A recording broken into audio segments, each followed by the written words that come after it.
The Ming tombs are a collection of mausoleums built by the emperors of the Ming Dynasty of China. The first Ming emperor's tomb is located near his capital Nanjing. However, the majority of the Ming tombs are located in a cluster near Beijing and collectively known as the 13 tombs of the Ming Dynasty. They are within the suburban Changping District of Beijing municipality, 42 kilometers north-northwest of Beijing city center. The site, on the southern slope of Tiansha Mountain, was chosen based on the principles of feng shui by the third Ming emperor, the Yongle emperor. After the construction of the imperial palace in 1420, the Yongle emperor selected his burial site and created his own mausoleum. The subsequent emperors placed the tombs in the same valley. For the Yongle emperor onwards, 13 Ming dynasty emperors were buried in the same area. The Shaoling tomb of the first Ming emperor, the Honggu emperor, is located near his capital Nanjing. The second emperor, the Jianwen emperor, was overthrown by the Yongle emperor and disappeared without a known tomb. The temporary emperor, the Jingtai emperor, was also not buried here, as the Tianshan emperor had denied him an imperial burial. Instead, the Jingtai emperor was buried west of Beijing. The last Ming emperor buried at the location was the Chongzhen emperor, who committed suicide by hanging. Was buried in his concubine consort Tian's tomb, which was later declared as an imperial mausoleum sealing by the emperor of the short-lived Shun dynasty, Li Zicheng, with a much smaller scale compared to the other imperial mausoleums built for Ming emperors.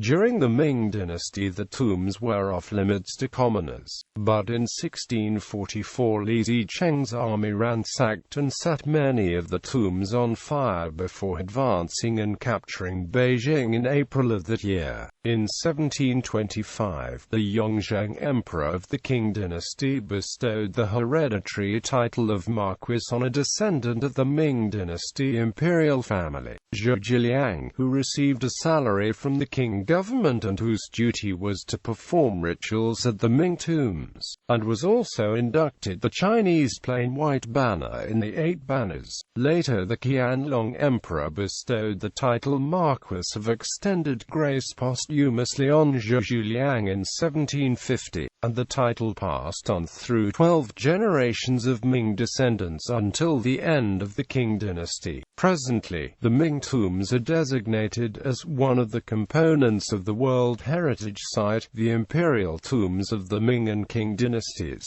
which also includes a number of other locations near Beijing and in Liaoning province. Layout. The siting of the Ming dynasty imperial tombs was carefully chosen according to feng shui principles. According to these, bad spirits and evil winds descending from the north must be deflected. Therefore, an arc-shaped valley area at the foot of the Zhengdu Mountains, north of Beijing, was selected. This 40-square-kilometer area, enclosed by the mountains in a pristine, quiet valley full of dark earth, tranquil water and other necessities as per feng shui, would become the necropolis of the Ming dynasty. A 7-kilometer road named the Spirit Way leads into the complex, lined with statues of guardian animals and officials, with a front gate consisting of 3 arches, painted red, and called the Great Red Gate. The Spirit Way, or Sacred Way, starts with a huge stone memorial archway lying at the front of the area. Constructed in 1540, during the Ming dynasty, this archway is one of the biggest stone archways in China today. Further in, the Shengongshen Stele Pavilion can be seen.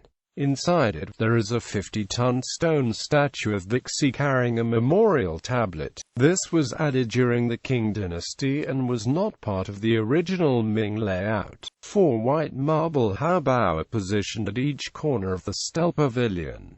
At the top of each pillar is a mythical beast. Then come two pillars on each side of the road, whose surfaces are carved with the cloud design, and tops are shaped like a rounded cylinder. They are of a traditional design and were originally beacons to guide the soul of the deceased. The road leads to 18 pairs of stone statues of mythical animals, which are all sculpted from whole stones and larger than life size, leading to a three-arched gate known as the Dragon and Phoenix Gate.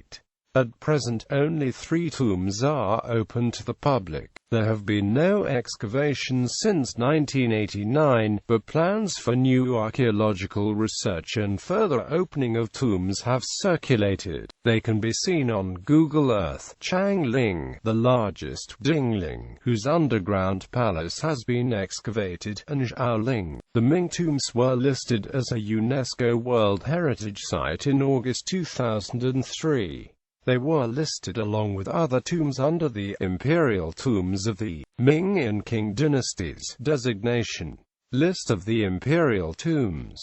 The Imperial Tombs are in chronological order: Changling, Tomb of the Yongle Emperor; Jianling, Tomb of the Hongxi Emperor; Jingling, Tomb of the Shand Emperor; Yuling, Tomb of the Zhangtong Emperor; Kangling, Tomb of the Zhangde Emperor; Yongling, Tomb of the Jiajing Emperor; Zhaoling, Tomb of the Longqing Emperor; Qingling, Tomb of the Taichang Emperor; Dingling, Tomb of the Wanlai Emperor; Deling, Tomb of the Tianqi Emperor; Xiling, Tomb of the Chongzhen Emperor.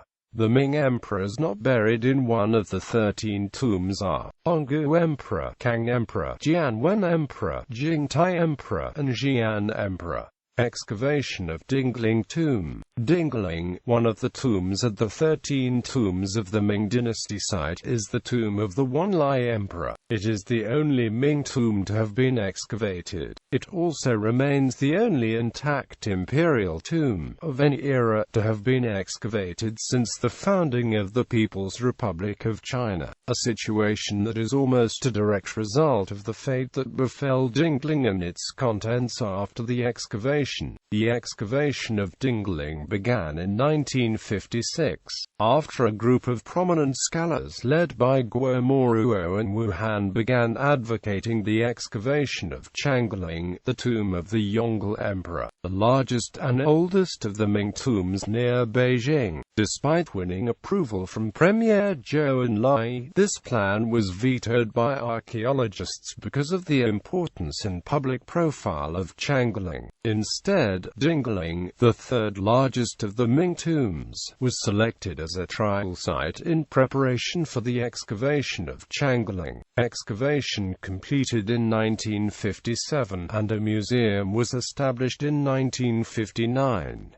The excavation revealed an intact tomb, with thousands of items of silk, textiles, wood, and porcelain, and the skeletons of the Wanlai Emperor and his 2 empresses. However, there was neither the technology nor the resources to adequately preserve the excavated artifacts. After several disastrous experiments, the large amount of silk and other textiles were simply piled into a storage room that leaked water and wind. As a result, most of the surviving artifacts today have severely deteriorated, and many replicas are instead displayed in the museum. Furthermore, the political impetus behind the excavation created pressure to quickly complete the excavation. The haste meant that documentation of the excavation was poor. A more severe problem soon befell the project, when a series of political mass movements swept the country. This escalated into the Cultural Revolution in 1966.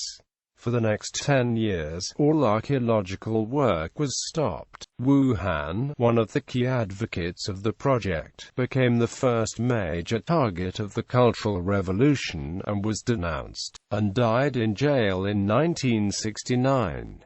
Fervent Red Guards stormed the Dingling Museum, and dragged the remains of the Wanlai Emperor and Empresses to the front of the tomb, where they were posthumously denounced and burned. Many other artifacts were also destroyed. It was not until 1979, after the death of Mao Zedong and the end of the Cultural Revolution, that archaeological work recommenced in earnest, and an excavation report was finally prepared by those archaeologists who had survived the turmoil. The lessons learned from the Dingling excavation has led to a new policy of the People's Republic of China government not to excavate any historical site except for rescue purposes. In particular, no proposal to open an imperial tomb has been approved since Dingling, even when the entrance has been accidentally revealed, as was the case of the Qianling Mausoleum.